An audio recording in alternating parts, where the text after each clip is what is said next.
这次邀请到Imperium42 Games 的Dylan 跟 Elsa， 那他们是一个跨国的团队，然后夫妻俩刚好在台湾这样，那他们做的是一款类似像人狼的那一种，就是需要用言语交谈来推理的游戏。那我们就请大家热烈掌声欢迎 Dylan 跟 Elsa。Thank you, everyone. So I'm Dylan, this is Elsa, we're with Imperium42 Game Studio, and we made Throne of Lies, and so right now it's for PC, Mac, and Linux, and today I'm going to be telling you about what I did right, what I did wrong, and some general information that can help you as indie developers. So to start, I'm going to show you what we started. So when we first started, this is what it looked like. It was pretty sad. So this is when we're sort of experimenting a little bit. This was a very early stage here. And then now, this is about 2 years later, suddenly, this is our 30-second trailer when we launched.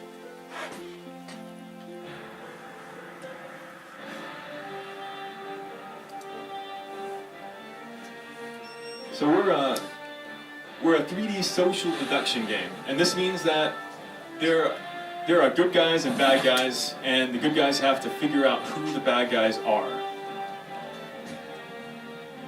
And in this game, it's online. There's 16 players, and you have some unique features like drawing death notes. It's all online. It's done by we have a team of 8, and the actual programmers are 2.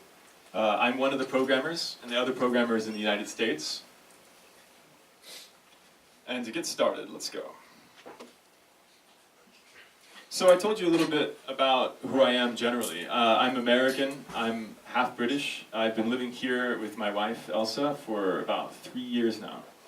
I know that in Taiwan, cyber cafes are everywhere, sort of like as often as you see Starbucks. But in America, that's a very small thing. And I actually ran the first gaming cafe in South Carolina. And so there I programmed some of our apps, and eventually I worked for the company that ran our gaming cafe software, and that was called Smart Launch at the time. After that, I went to Hawaii, where I met Elsa. I went there for educational purposes, and eventually I came to Taiwan. And in between, I worked all kinds of developer jobs. I've done websites, back-end, front-end, full stack. Just a bunch of little things. Nothing really significant that I could really tell you. Eventually, I didn't like my job, which is pretty much everyone's story, I'm sure. And so I started programming a game on the side. And that's when we launched Imperium42. So, Throne of Lies is our first game. I told you a bit about it, you saw the trailer. It's made with Unity. Right now it's Windows, Mac, Linux, maybe VR in the future, who knows. Right now we have about 42,000 downloads in 4 months, so that's pretty good. We only launched in October. It's very similar to Town of Salem, if you've played that, or this game, which is a popular mobile game that you guys may be familiar with.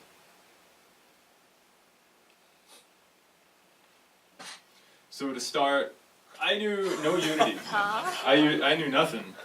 But I did, I made some text adventure games with VB.net a while back, and I like gaming, obviously, but I didn't know where to start. It's sort of overwhelming. So eventually I went to a Unity class, and even though my Chinese is terrible, and I was still able to absorb everything in the class. Unity is in English. And so this really helped me. In cram school, opposed to just a regular education, they really push through really fast. So suddenly, in just a few months, I made just a little online zombie shooter. And from there, I felt really confident. So I started making a game on the side. I was still working full-time as a developer, remotely. So what ended up happening was I realized that I needed help. I couldn't do it by myself if I wanted this to be a real game, and I did. I'll talk more about finding people later, But for now, we also I've been through a Kickstarter. We successfully funded $21,000. We asked for $20,000. I'll also be talking more about Kickstarter tips later on if you're interested in something like that. I started off as just by myself, and then eventually, I told you I needed help. I found a partner, and he's a developer in the United States. He is the only other programmer, and once you have two, it starts getting official. You start feeling it, and then eventually management. And management is something that a lot of people don't expect, but it sort of comes your way. Suddenly, I'm developing less. I want to develop more, but I have to manage. So you have to think about legal and hiring and HR, which I passed on to her, luckily. Yeah. So if you have a partner, then or a wife, spouse, or something, that really helps too. It lays off some of the burden. I used to do C#. I used to do VB.NET when I started. Now it's sort of a dead language. No one uses that. That's why we got taught in school. VB.NET, SQL. So I threw all that aside. Now I'm doing C#, JavaScript with Node mostly, like vanilla JavaScript. NoSQL. NoSQL is the future. No one really uses SQL anymore unless it's really, an old database no one wants to migrate to. I do a lot with APIs in DevOps. DevOps is sort of new to me, but APIs, you guys don't be afraid of APIs. They're your friends. So like you have Twitch and Discord, and all these APIs are here to help you. You don't have to reinvent the wheel. So search for open source stuff first as a template, or API stuff for doing anything you want. They usually have really good documentation.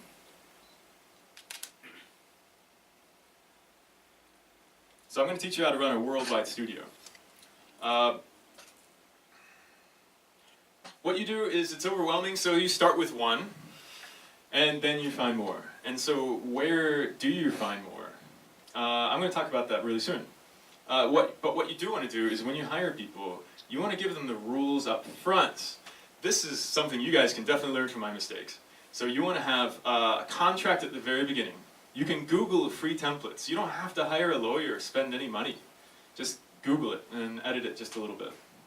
You want to have the expectations up front. You want to tell them they need to work X hours per week, and they need to deliver in this type of way. They need to communicate. They must check in once every 2 days or 3 days. You need to tell them what's up. And this is where management comes in. You really need to be strict on this, especially at the beginning, because that's what sets the template. You don't want to be stepped on. You need to give them deadlines. At the beginning, you're not going to know what the deadlines are.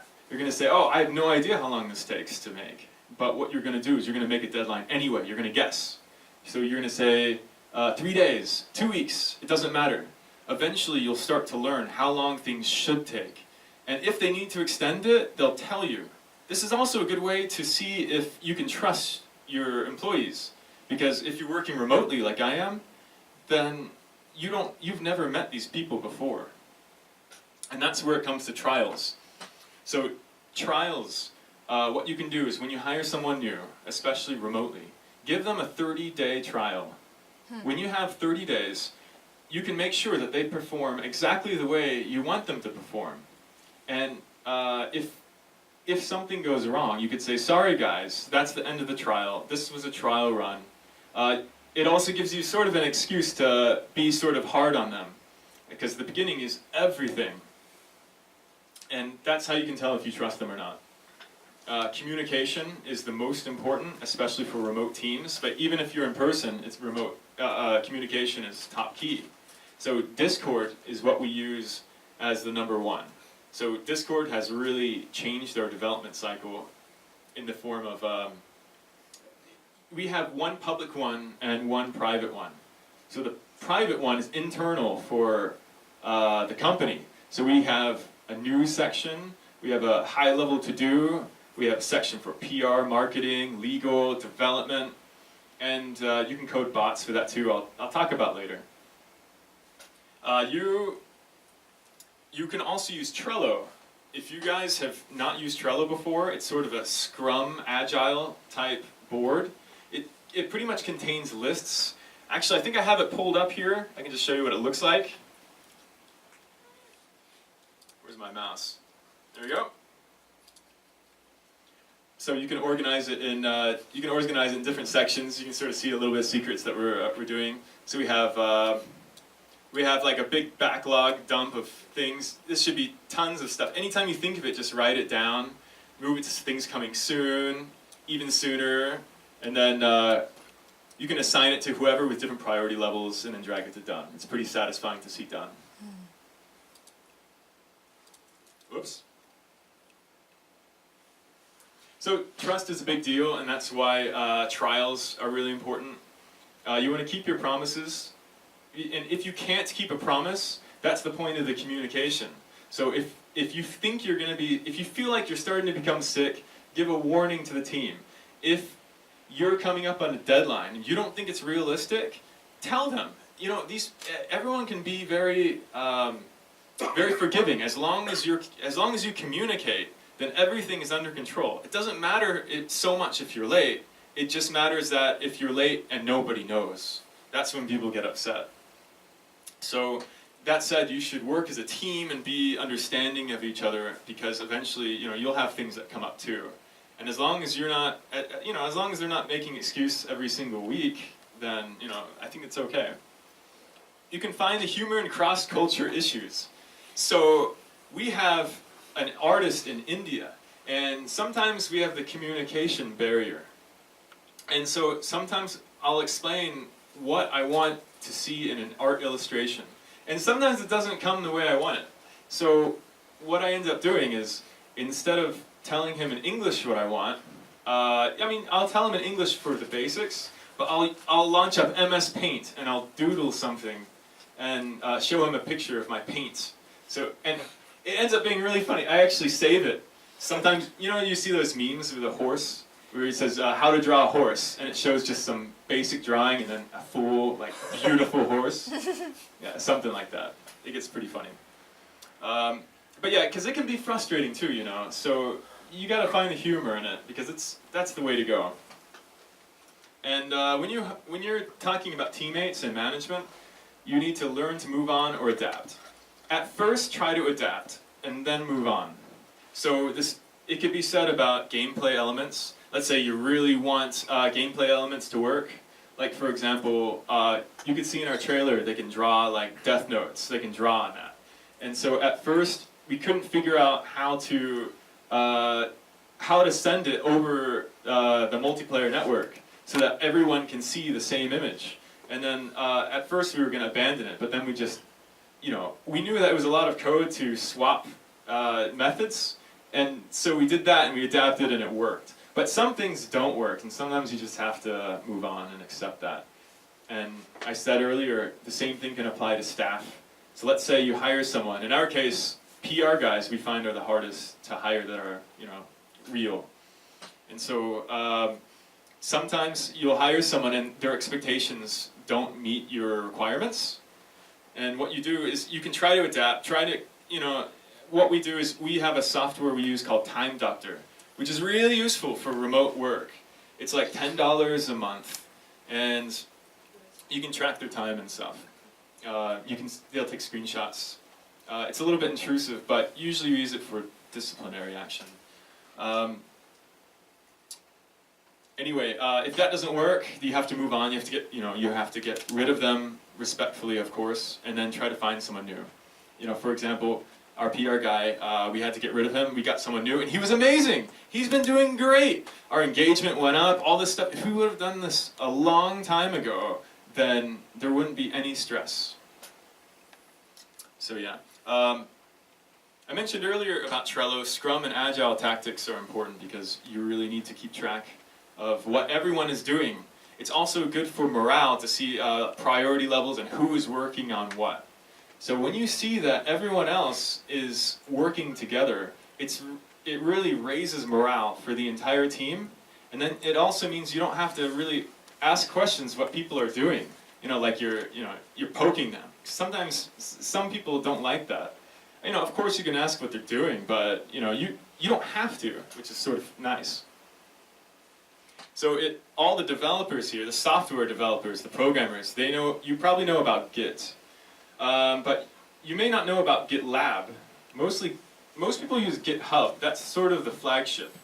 But GitLab has been an amazing experience. You get 10 gigabytes for free, unlimited private repos, and you can host your own GitLab on your VPS if you use like AWS, DigitalOcean, Google.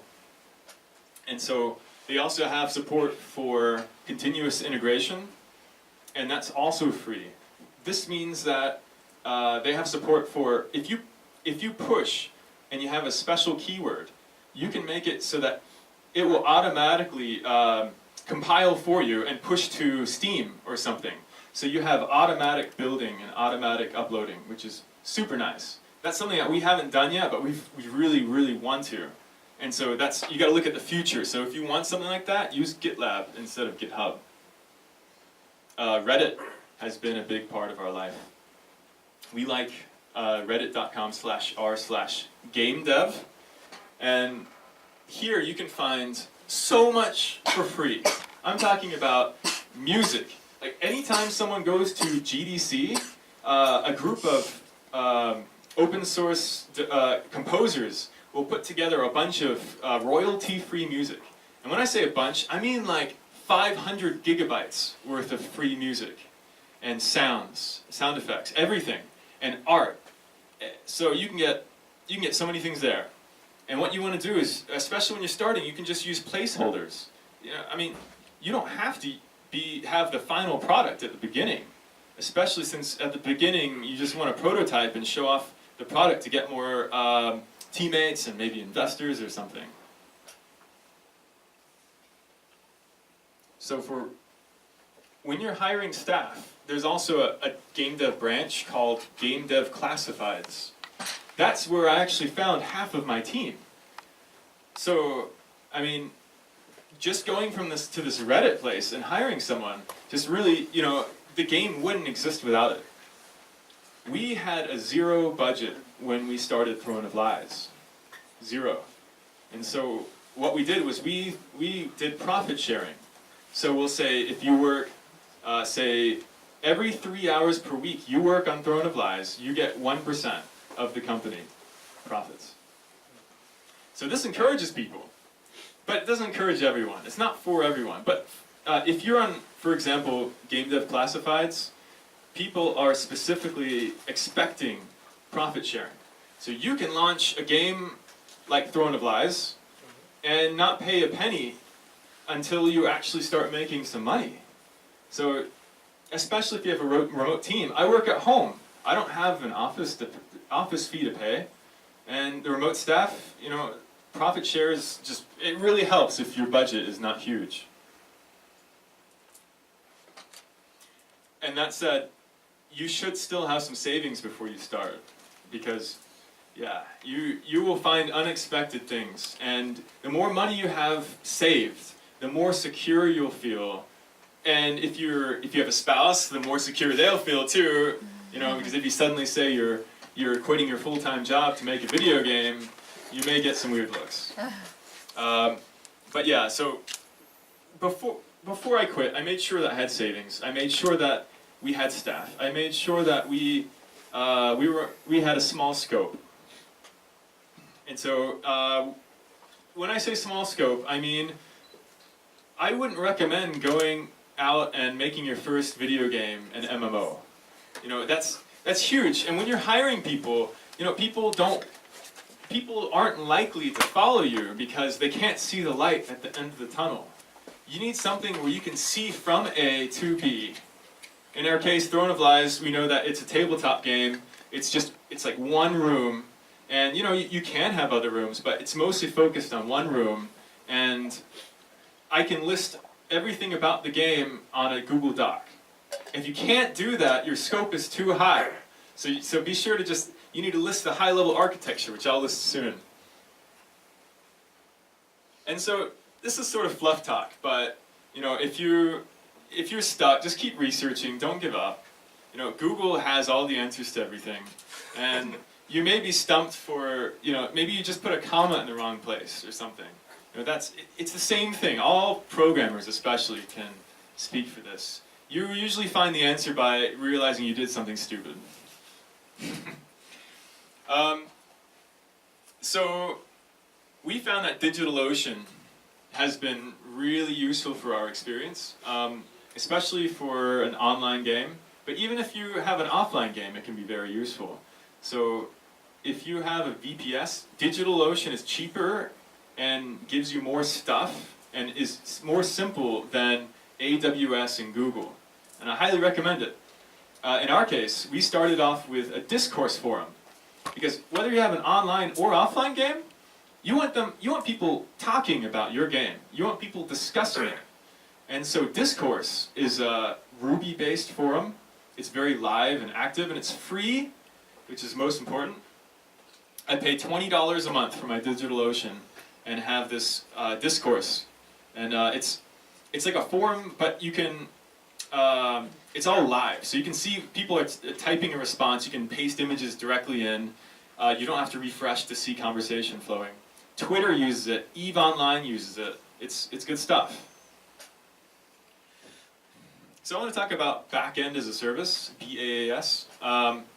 So most people think this is only useful for online games. I'm going to say it's not. I'm going to say it's useful for both, because this is cloud storage. So what you can do is you can store stats in the cloud. You can store authentication information. You can store things that people may use. So in our example, people will log in through Steam. And when they log in through Steam, it goes to GameSparks. And from there, they have our internal ID. And from there, we can link it to anything. We could say log in with Twitch or Facebook or anything. And that means we can link it to other things outside of the game. So for this, you can consider meta stuff. So, for example, we can have our website pull stats from the game. We can say who has the most points, who has the most kills, who has the highest number of achievements. And these are things you can find in offline games too. And for online games, they also have server-side support. Or if you're a single-player game and you want some DRM, you don't want your game to end up on Pirate Bay, then this is something that you can choose for server-side stuff. So in our case, we can use it to make sure people don't cheat. We can make sure that for multiplayer games, it's not okay for people to cheat because it ruins other people's experience. For single-player games, you might not care. You guys should market early, and if you've been to developer conferences, this is probably something you hear in every single one, and it's very true. There are ways to do it very efficiently. Because I know you guys want to just jump into the game, but this is sort of a requirement. Because you don't want to have this awesome game and then nobody knows about it. So what you can do is you can make a single website and have just one hero banner. You can hire someone on Fiverr.com, which I mentioned in a little bit. Fiverr.com, you spend $5, $10, and you can get some really awesome stuff. Some of it's sort of, template-y. It's like a template, but they're all very nice. And some of them are very legit. You can get voiceovers. Actually, I have it pulled up.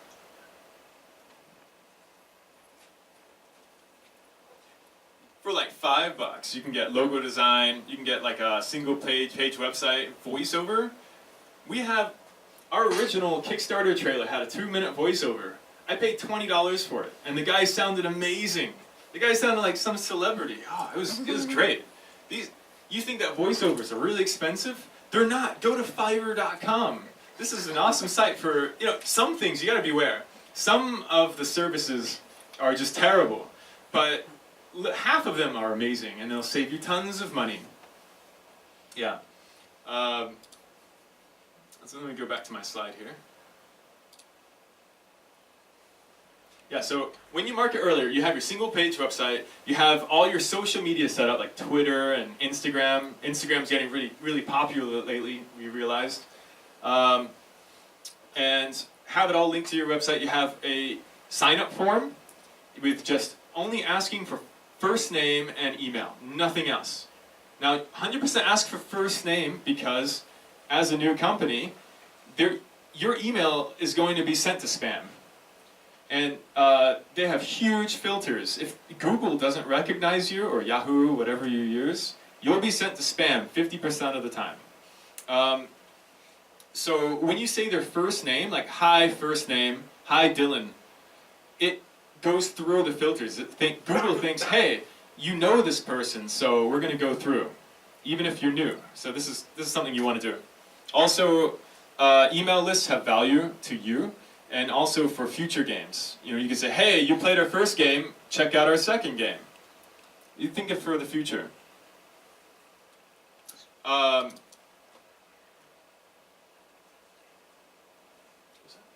think you had your yeah, there we go. Okay, so we're at high-level architecture. I mentioned earlier about the game. You should be able to structure it in a Google document properly, but the same should be done with your company. So with that, you can just do that with a press kit. And so a lot of times if you Google for press kit templates, you'll see press kit with parentheses. That's old, don't use that. That one uses PHP and it's sort of dated. You can use differently. This differently is sort of a futuristic one. You can find it, it's open source on GitLab. For example, our press kit looks like this. It looks just like the old press kit with the parentheses. Like I think they call it do press kit. And so it's structured just very simply. It's really easy. It's templated. All you need to do is replace their text with your own. And while you're doing this, something that really helps get yourself exposed to like Twitch and YouTube is offer cutouts. Check this out. So we have art cutouts, and we send these to our content creators. And this is useful for even bloggers too, like anyone that makes any content for your game.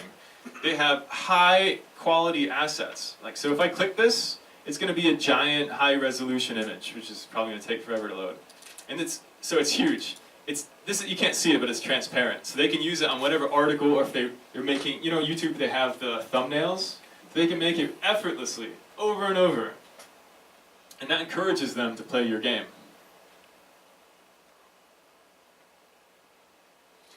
So everyone, a lot of people need support for their game. And for that, you can use Freshdesk. Freshdesk is a support desk service, and it's free. And what's special about them is that you can have a support email, like support@Imperium42.com. And the email will turn into a ticket automatically. So that's really easy. So you can get your whole team to collaborate with each other. And you can have, there's also private notes and automated things. Like if you have a scammer emailing you saying, please give me 20 keys, then you know you can have an automated response based on certain keywords and stuff. So yeah, and so there's always communication going when with tickets, so everyone knows what's happening at the same time. So let's say you're busy, you say, Elsa, please look at this ticket. Then she'll go and she'll already know what's going on. There's no information ever lost between the agents looking at the support tickets. Buffer is amazing. Buffer will queue up your post for social media and send it to all the social media platforms at the same time. So, let's say you have, it's a pain, right? You're doing Twitch, Facebook, Instagram, and I think they have others too even, like Pinterest, all the other little ones no one cares that much about. But you can have them, and you queue up your post, and it'll send it at the times that Buffer thinks is the perfect time for you to send them. It'll automatically space it out for you. So let's say, in our case, the best time to send it out is 2 a.m. because we target America. And so, if we go like 2 a.m., I'm not going to stay up till 2 a.m. and post it. But I can queue it up to Buffer, and I can queue it up many times. I can queue up maybe 10 posts at a time. So I queue up 10 at a time, and it'll send it out to Twitter, Instagram, Facebook, all at 2 a.m. automatically. Yeah, so this is good stuff. And if you add multiple, it'll automatically space it out. Buffer.com. It's free too. I'm not going to talk much about ads, but if you do ads, in our experience, the best thing to look out for is don't do pay-per-view. That's meant for companies like Coca-Cola that want brand recognition. But you don't want brand recognition. I mean, it's nice, but you want conversion. You want people to click on your ad and buy the game. I mean, if they know it but don't buy it, it shouldn't matter to most of you. So pay-per-click, you can track this stuff. You can track most of the conversions. Although if you use Steam, it's sort of hard to see if it works or not. So I still don't recommend it that much. But if you do it, do that. GIFs and videos work the best for these types when we're looking at engagement.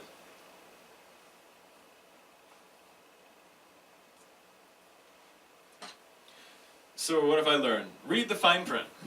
Now, when you launch that, when you launch that online game, you launch World of Warcraft or something, and you see the big terms of service.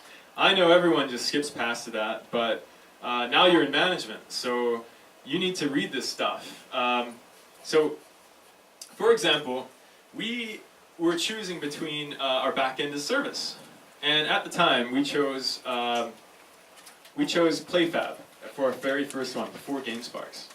And before that, as we're working on that, I spent about a year of development adding them into the game. It was supposed to be $10 a month. And then when we launched, I got the contract. And so maybe about 2 weeks before we launched, I got the contract, I read it over, and suddenly I realized I'm not paying $10 a month for, once I launch, I'm paying $300 a month once I first launch. And, for a company with no budget, and if you've launched with Steam before, you don't get paid for even 2 months. You have to wait 2 months and then you get paid. I want to explain fine print in Chinese. Sure. Yeah, so fine print 是那种就是在合约或者是在说明书上面写的，就是拍那种附注很小的字体，然后印得很密密麻麻那种就是你要仔细看的文件。So we thought we were paying $10 a month. Now we're paying $300 a month, US dollars. So that's a big difference. And so we couldn't afford that. And so we ended up having to spend 150 hours to port to the competitor GameSparks. And in the end, I did look ahead, and they said that they would give me a free account since we were a very small team.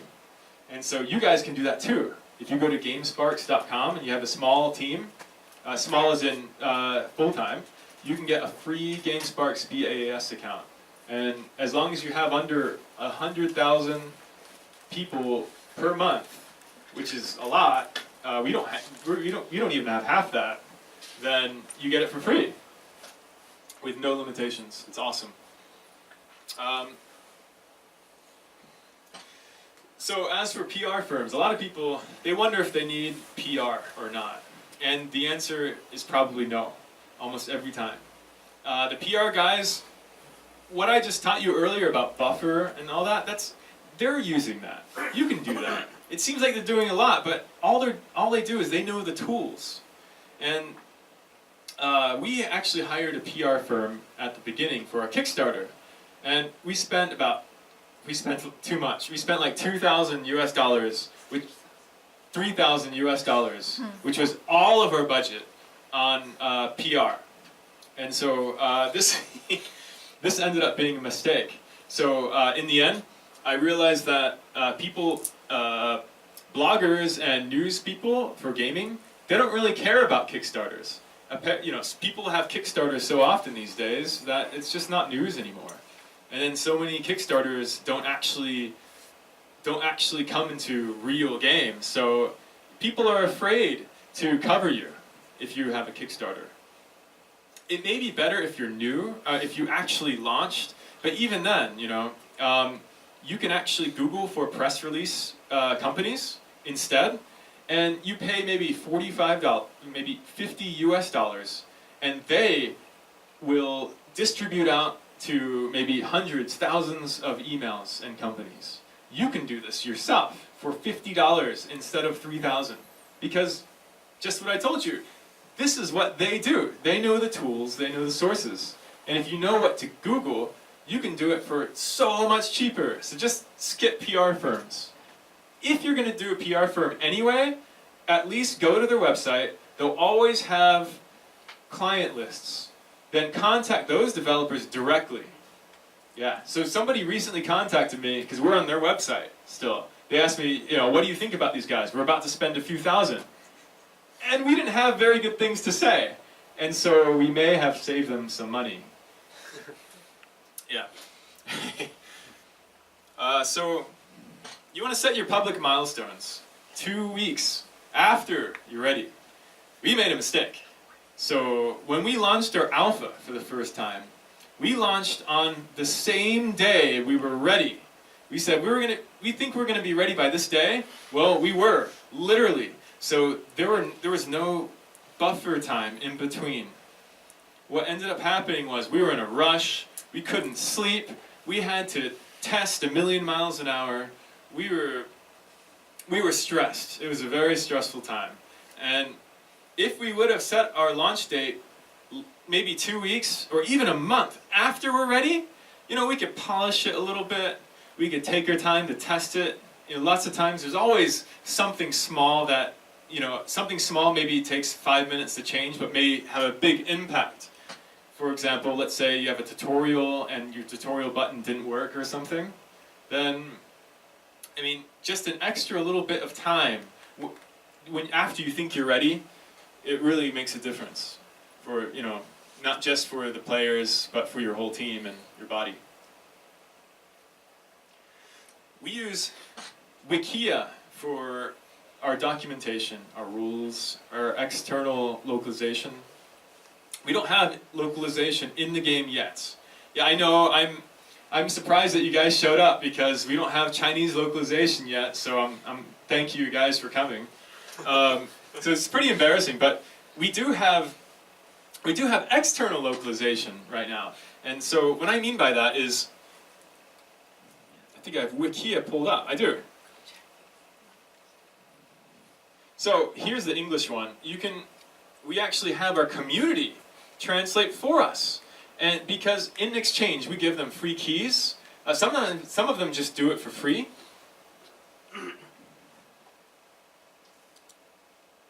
Some of them just do it because they're passionate about the game. So you can see it's just a dump of documentation. We have charts here. If it's in red, the page doesn't exist yet. If it's in blue, then the page does exist. And so some of it is in an English template. You can see it's still in English even though this is the Chinese page. But you can see people are slowly editing section by section about the game. So localization is a big project. And you don't have to have it in-game right at the beginning. What you can do is, while you're programming, you can ask the community to help you localize. So when we do localize, everything's here. And what are they working for? You can give them game keys I mentioned earlier. You can give them titles if you use Discord, or even in-game, you can give them something special. In Discord it takes 2 seconds to add them a title, but they're stoked about it. We give them a secret channel called Wikia Masters. And so only the Wikia people that contribute and localize can see this channel in Discord. It's huge for morale. They think it's super cool, and they're part of the community, they're engaged, and sometimes they compete to see who has the highest edit counts, which is a win-win, It's a wonderful thing. And so we actually have quite a lot of translations. The only thing we did was the English one, but even then, the community will help expand it because they're very passionate. If you get a community to follow you, Discord again is the key to that. And Discourse, that forum I mentioned earlier. Then these people will help you do this for free because they want their community to understand the game in their own language. We have some people very passionate, and they just want to translate, and I'm happy, I'm happy to do that so I can keep developing, and localization will come pretty easy later. So if you're looking into multiplayer, there are 2 major competitors. You can use Unet, or you can use, I think that's 3. Unet, Photon, or GameSparks. Simply put, don't use Unet. Unet was made by Unity, so your first bet will think, oh, it's made by Unity, so it's probably the best. Let me tell you, it's sort of an abandoned module. We used it, and there's no documentation, there's no support, and it's incomplete. It's sort of like an alpha. Maybe it will be good one day, maybe. But for now, just simply skip it. As for PlayFab, PlayFab is the competitor to GameSparks. They don't have real-time servers, but they have the data sort of like GameSparks. With PlayFab, there's tons of limitations, and they may have been the example we used earlier for the fine print. So I recommend don't using them. Again, I think GameSparks and Photon are both great. GameSparks does both real-time and data. Photon just does real-time. But they both have really good documentation, and you can make a multiplayer lobby in maybe 2 hours. Really, it's fast, super fast. So about our Kickstarter, it's definitely a full-time job, and if you think it won't be, you're in denial. It's very hard work. When you're on a Kickstarter, maybe years ago you could have concepts, but now it's not these days. These days you have to have almost a full game, like maybe 75% complete. You need to have full GIFs. You need to have maybe 20 GIFs of the gameplay. You need to have a gameplay trailer ready. And you also need to have a monologue at the beginning, like you yourself, preferably the owner, is talking about the game. Because on Kickstarter, they're not buying the game, they're buying your concept, they're investing in you, the developer. So it's very important, your speech comes before your trailer in a Kickstarter. So you speak first, you talk to the people, say this is why you should invest in us. And you need to be very passionate about it. You need to show emotion. Even just explain like why, how long you've been working on it and what it means to you. Why did you make this game? Just really pour your heart and soul into it. And that's what they're investing in. We made a mistake earlier at the very beginning, is we put the gameplay trailer first and then our monologue. And we had like a 2-minute trailer, it was sort of long. And so once we swapped it, we put our speech first, then suddenly you could actually see the curve go up, like almost immediately. Yeah, that's when we discovered people invest in you, not the game, on Kickstarter. And so for Kickstarter, if you're in Taiwan, it's okay, you can still have a Kickstarter, but you would need to have a partner that has some sort of connection to US. And because it needs to go to a U.S. bank account. And so you can, if you have a friend or family or something like that, they just say, you can give them a percentage. Say, hey, if you help us with the Kickstarter, we'll give you 10% just by being the agent for the bank or something like that too. Let's see. Oh, for trailer. So I mentioned earlier, we had a 2-minute trailer at the beginning. The trailer I showed you earlier was our newest one, and that's been the most successful one. So that one's only 30 seconds long. That means a 30-second trailer is significantly better than a 2-minute trailer. This means it's cheaper to make, it's less stressful to make, and you may even be able to do it yourself. I used Filmora to make that trailer. I didn't hire anyone professional, and so it's, I think I paid maybe $50 for a license, and I was able to put that together. And the way I did it was, I just played a whole bunch of games, and I kept recording them in full HD. So over time, I have all these different clips, and so if I want a specific event to happen, I can just pull it and throw it in the trailer. Pull it and throw it in the trailer. I only need 30 seconds, so it's not very stressful. Yeah. But if you really have no desire to make a game trailer, you can hire someone, write down Game Shark Studio. You can ask me later if you forget, Game Shark Studio. They're somewhere in Europe, and they'll make you a really good trailer for really cheap, like really good price. We were very satisfied with them. Oh, and one more thing about the trailer, because it is so important, your trailer. show the UI. If you don't show the UI, even if it's gameplay, they won't believe you. They'll think it's a cinematic trailer. And so, yeah. And so we're like, no, this is, I swear, this is gameplay. Yeah, right, man. So yeah, show your UI, and they'll believe you that it's gameplay. And when you do have your trailer, start the gameplay instantly. So within the first 2 seconds, maybe show your, sort of like hours earlier, show your title for 2 seconds max. Then go straight to the gameplay. Oh, sorry, I mentioned this for the video makers. It's Whale Shark Studio, not Game Shark Studio. I think I was having a flashback to the old Game Shark days on Sega Genesis and Super Nintendo. Okay, so you can have your alpha on Steam. Sorry, what is that 50% lower goal thing? Did you? What do you say? 50% lower goal. The second. Oh, I'm sorry, I skipped a section. So for the Kickstarter, 50% lower goal, half lower goal. That's what you want to aim for. So in our case, we asked for 20,000 because we wanted 20,000. That was a mistake. We were extremely stressed because, we only got 21,000 in the end. So we barely made it. And if you know Kickstarter, it's all or nothing. So it's better to ask for half. As long as you can actually work with half. As long as you can still make the game with half, ask for half. So if we did it again, we would have asked for 10,000. So then once you hit 10,000, you say, oh, we're over the amount.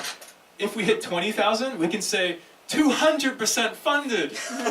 It sounds so good, right? I mean, the PR people will just eat that up. It's just great. And then you can have stretch goals. So then everyone's excited. They're trying to get that stretch goal. Stretch goal is when if you make the funding, if you're overfunded, you could unlock special things in-game. And some of it, lots of the stretch goals, you probably plan to do anyway.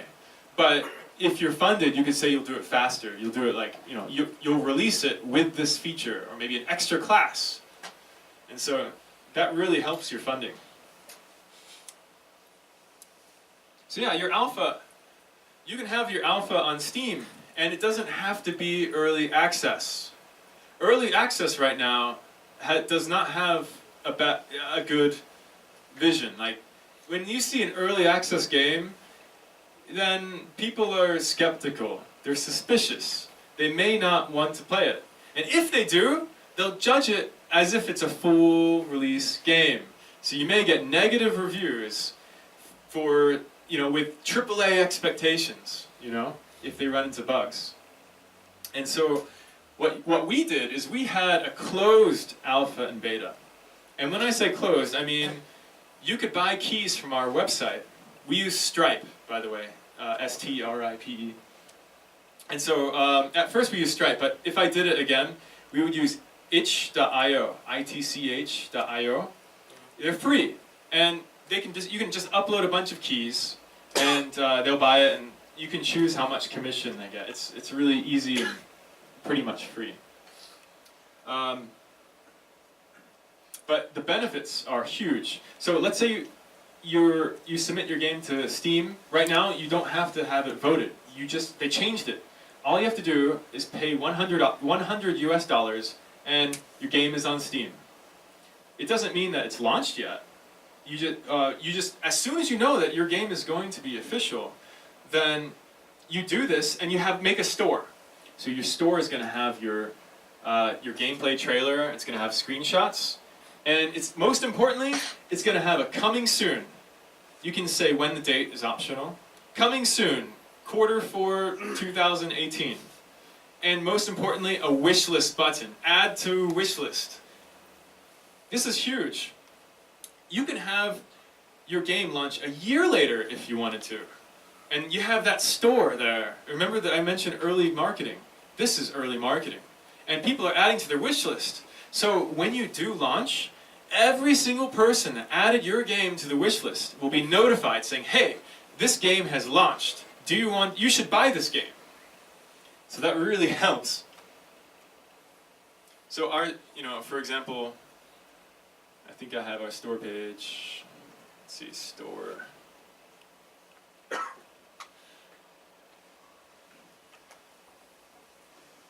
Oh wow, it's localized.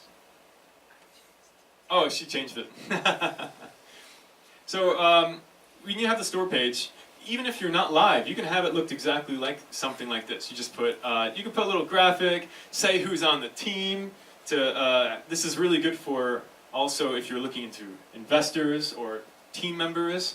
If you're on the Steam store, you're official, right? There's something about it that's sort of prestigious about it. And you just describe the game, and that's pretty much it. Oh, and your specs. Yeah, and then there's the add to wish list button, which I don't think shows on mine, but it's somewhere here at the top.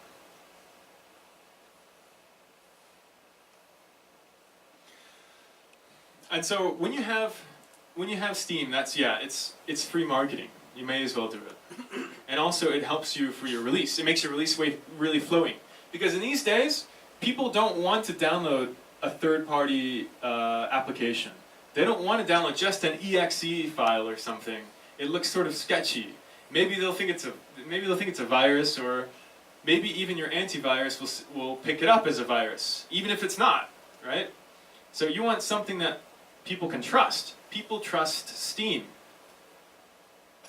And so you can also use the API even before you're launched. So you can have the login with Steam, you can have Steam friends, you can have multiplayer servers. We don't use their multiplayer servers, but you can if you want to. They have free multiplayer servers you can use. And we didn't use that because we want to dedicate it. So this one's peer-to-peer. But I hear they're actually pretty decent. I mean, Counter-Strike, of course, uses their own servers, and I think Borderlands also uses the Steam servers too.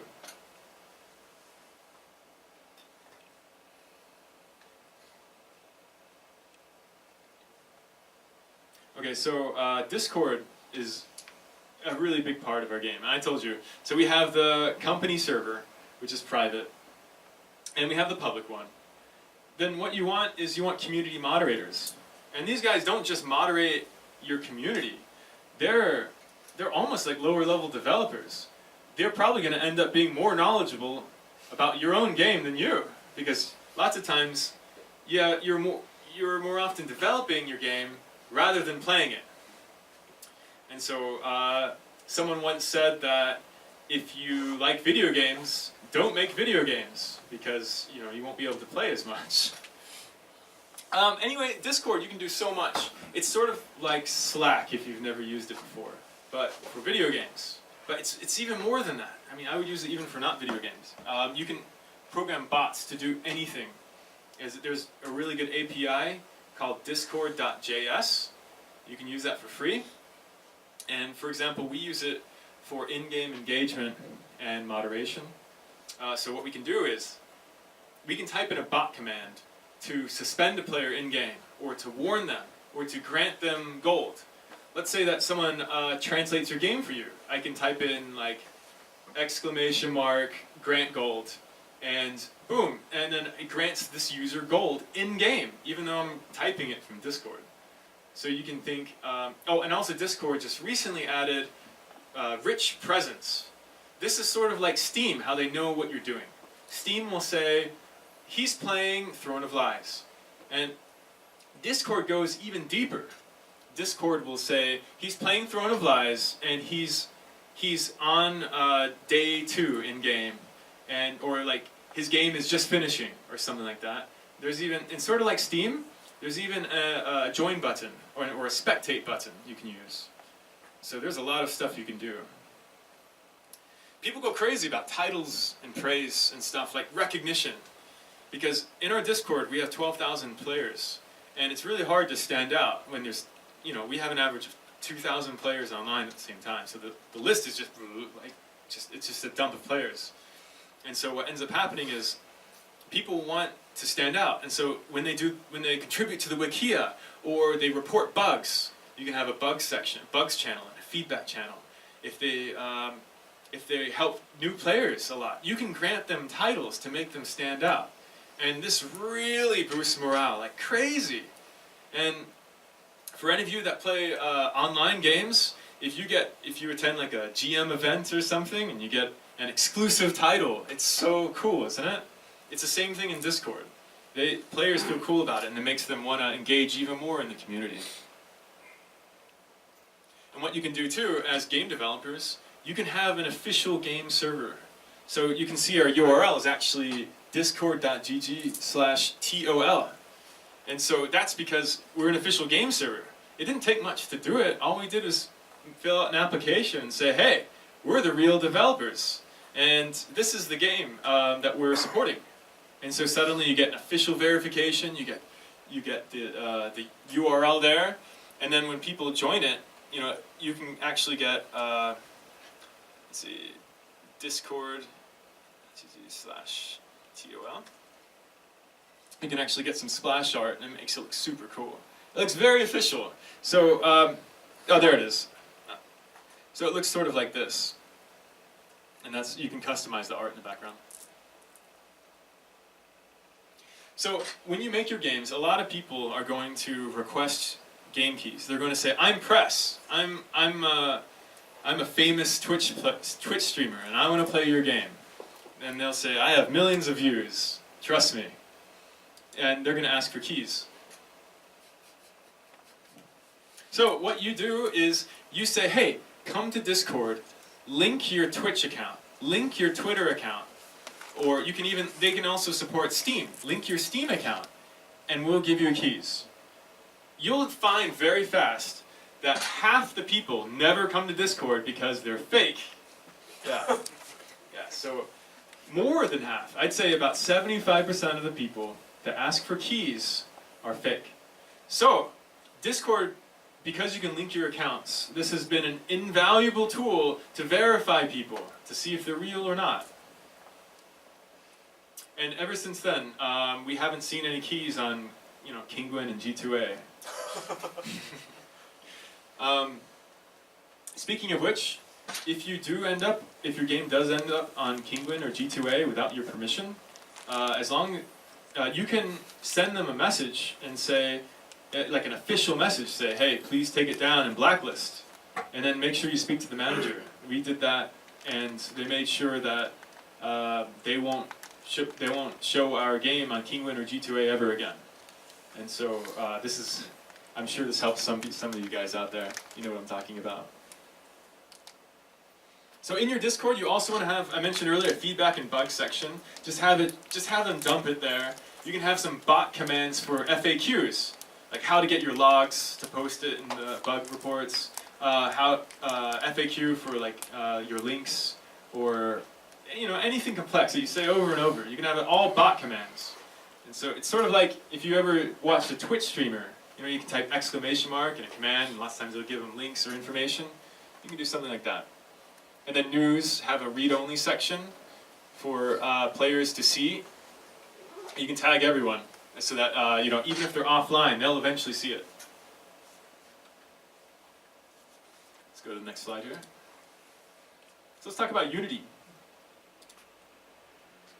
Why Unity? Well, Unity is free while developing. That's always an incentive for indie devs. They have an asset store that's invaluable. The asset store, you can, I'm sure that you've all experienced it if you've used Unity before. They have tons of free assets, or almost free assets. Don't forget that your game doesn't have to start with the final assets. I mean, you saw my blooper video at the very beginning. Our game models don't look like that, the textures don't look like that, neither do the shadings. But it really allowed us to get started fast, to just throw something in there instead of just squares. You could have just squares, but it's sort of good for morale, and it's good to help. It's good for screenshots, and especially if you're doing a Kickstarter or you're trying to get some press. If you show someone with some type of model or environment or art or some sort of placeholders, it's better than just squares and black and white. And that's pretty much is the definition of prototyping. It's just having a bunch of placeholders so that people can envision what your game will be when you're finished. It doesn't necessarily have to work all the way, but give them something to think about. Unity is high level. This means that, unlike Unreal, you don't have to program memory management. You don't have to program low-level physics. I mean, you can. It'll probably be more efficient if you do. I mean, it will be more efficient if you do. But the fact that you can just skip all this stuff and you just go straight to making the game is really good for morale. It's good for prototyping. And you can always do the optimization stuff later, right? I mean, lots of times when you're making a game, you want to start with the game itself, not all the lower level stuff. You can make games faster. It's faster to learn too. And they have good tutorials. If you don't know something, just Google it again. Watch a YouTube video. Unity actually has built-in, they have their own native tutorial videos, and they're very high budget tutorials. They have videos, they have demos, they have full games that they can give you to poke around with. Depending on your learning style, some people like to reverse engineer things. You can do multiple ports. Nintendo Switch has been really big lately for indie developers, and so you can port it straight to Nintendo Switch with almost effortlessly. Or then, at the beginning, we were just going to do Windows, and then we realized how easy it was to do Mac and Linux too. So we just like, okay, all it requires us is to switch to Mac, build, done. So if you can, you may as well, right? And so especially if your game is very console friendly, for consoles you may require some extra stuff, like for the controller support, you want buttons to go to different buttons. But in the long term, it's not that much to be able to port it to consoles too. And now, why not Unity? So, Unity, they don't make games unlike Unreal. Unreal makes AAA games that people want to play. This means that they're developers too. I mean, when I say they, I mean like, the big guys, the CEOs and stuff. And so these guys actually are developers. And so if they run into a bug while they're making a AAA game, like Unreal Tournament or something, then they will go in and they'll fix it. But as for Unity, they outsource all their demos. And so if they run into a bug, then they don't really fix it for a few years. And so there are countless unfixed bugs. In our examples, in our experience, we have freezes, we have crashes, we have UI bugs. If you've ever used the scroller in Unity, it'll always shift everything over to the side, and your screen will sometimes turn pink, and it's not fun. But if you experience bugs, because Unity is so modular, you can just work around it, go to the Unity store, and find an alternative. You don't have to use the Unity built-in stuff. If you don't like the scroller, go in and find a scroller, or you can make your own. They make it really easy to be modular in a very simple way. I made my own scroller in the end, and it ended up not being, it didn't take me very long to make. And then I used the template from the asset store to help me get there. So yeah, you will experience bugs, but you can just skip it. But be sure that the upgrades are not stable, so be sure you copy your entire project and then try upgrading if you're ever trying to upgrade. That's the only way to be safe. Okay, so they're free. They're free, actually. While you're developing, it's free. Even when you launch, it's still free. But if you do the personal edition, they'll sort of shame you. They'll put the personal logo at the bottom. So it makes you look really unprofessional. I've seen people give negative reviews just saying, "Oh, developers are cheap, because they didn't upgrade to the, they have the personal edition or something." So that's something really to think about, really. And so if you make over 100,000, or you don't want that personal edition splash screen to show, then you can pay for the licenses. You don't have to jump to the pro license. They have a per seat license, but they have a lower level one that's like $35 per month per seat or something like that. If you make under a certain amount of money. So it's not bad. It's really not. And then lastly, Unity does abandon modules. think of Unreal more like a game engine, and Unity more like a sales engine. So lots of times they really push marketing very hard. So they want to get that feature list really high, and so that's wonderful. I love features, but not at the cost of stability. And I want them to continuously develop it. And in this case, I mentioned UNet earlier. I said don't use UNet. And then they also have a service called Collaborate. It's very unstable too. It's like Git. Just use GitLab, guys. I mean, really, just in the end, we got rid of all of our Unity services, and suddenly our game editor is way faster and way less buggy.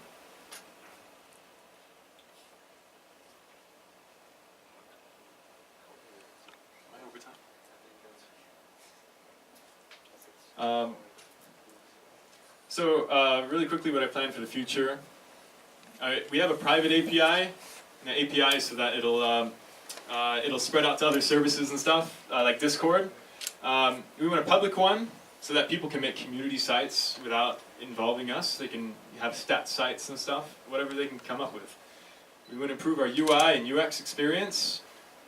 We want to have a better community engagement. So we want to make a Twitch extension, for example, so that players can, click. We have a journal, and we have, different abilities. We want them to be able to hover over the abilities to see what they do. We want them to be able to click on the journal, and it opens the journal with their last known entry. There's some fun stuff you can do with that. And because hardly any indie games do this, if you do that, you will be on Twitch.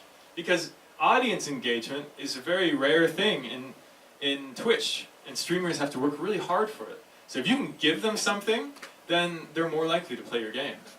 And that's why we want it really bad. As for publishers, people always ask, do we need a publisher?